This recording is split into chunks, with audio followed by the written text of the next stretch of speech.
Assalamualaikum warahmatullahi wabarakatuh. Saya M. Farizal, NIM 2018-058 dari kelas Manajemen Dana Bank kelas 6A. Oke, pada video kali ini saya akan menjelaskan tentang salah satu komponen penting pada bank syariah, yaitu manajemen penganggaran pada bank syariah. Tetapi sebelum kita membahas tentang manajemen penganggarannya, kita akan menjelaskan tentang pengertian dari anggaran atau budgeting ini sendiri.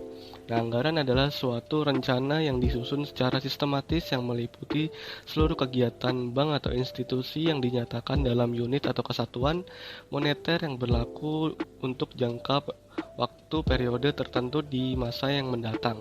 Nah, hubungan anggaran dengan manajemen keuangan berkaitan dengan waktu realisasi, maka biasanya disebut dengan rencana keuangan atau budgeting. Nah, rencana keuangan ini sendiri adalah rencana keuangan bank syariah yang merupakan terjemahan program bank syariah ke dalam sasaran-sasaran target keuangan yang ingin dicapai dalam kurun waktu tertentu. Selanjutnya, di dalam penyusunan anggaran dana bank, langkah pertama yang perlu diperhatikan yaitu mengadakan penelitian faktor-faktor apa saja yang mempengaruhi besar kecilnya dana yang diperlukan suatu bank untuk membelanjakan kegiatan usahanya. Nah, secara lengkap faktor-faktor tersebut dipertimbangkan melalui 7 langkah, yaitu yang pertama tingkat kualitas manajemen, yang kedua tingkat likuiditas yang dimiliki, yang ketiga tingkat kualitas aset, yang keempat struktur deposit atau simpanan, yang kelima kualitas sistem prosedur, keenam pemilik dana, dan yang terakhir pemupukan modal. Dalam manajemen penganggaran ini juga memiliki siklus penganggaran atau biasa yang disebut budget cycle. Nah, berdasarkan siklus anggaran atau budget cycle tersebut memungkinkan organisasi nirba untuk menyusun anggaran dengan memperhatikan tahapan-tahapan sebagai berikut. Yang pertama adalah tahapan persiapan atau preparation, yaitu mencangkup dua hal.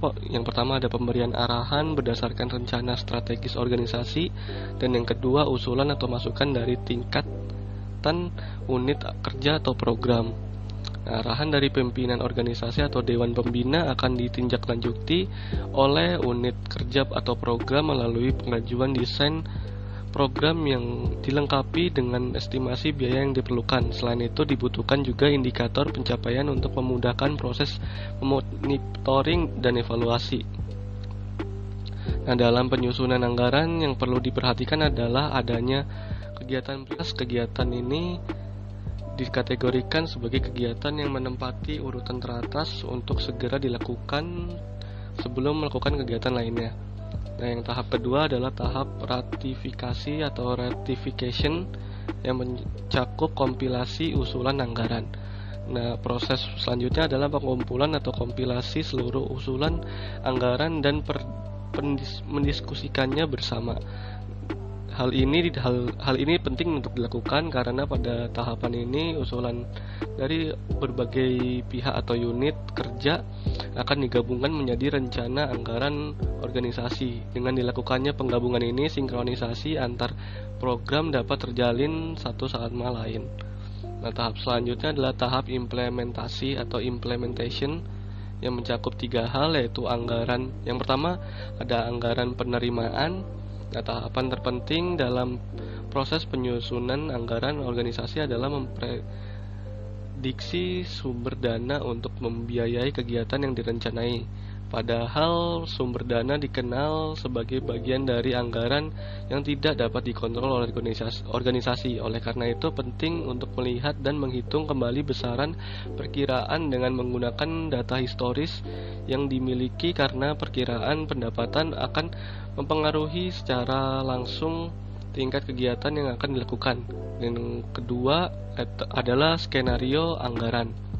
Untuk mengantisipasi sulitnya memprediksi besaran anggaran penerimaan, dapat dibuat anggaran penerimaan dalam berbagai skenario yang terjadi dalam 3 tingkatan, yaitu konservatif, moderat, dan agresif. Dan yang terakhir, penentuan biaya tetap dan biaya variabel.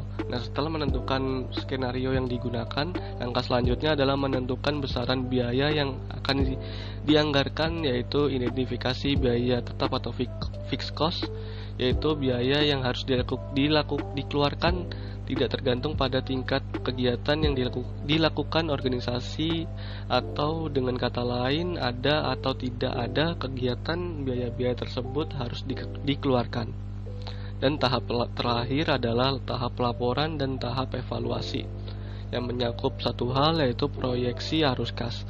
Nah, berdasarkan tahapan-tahapan di atas, tahapan akhir adalah menyusun anggaran menggunakan komponen anggaran penerimaan yang terdiri dari 3 skenario yang tersedia. Pengeluaran per unit kerja atau program dengan menggunakan skenario yang sama, menetapkan biaya tetap atau fixed cost, pengelolaan organisasi sebagai minimum pendapatan dalam yang harus diperoleh. Tentu manajemen penganggaran ini juga mempunyai manfaat dan keuntungan, di antaranya yaitu sebagai stimulus terhadap pertimbangan basic policy of management.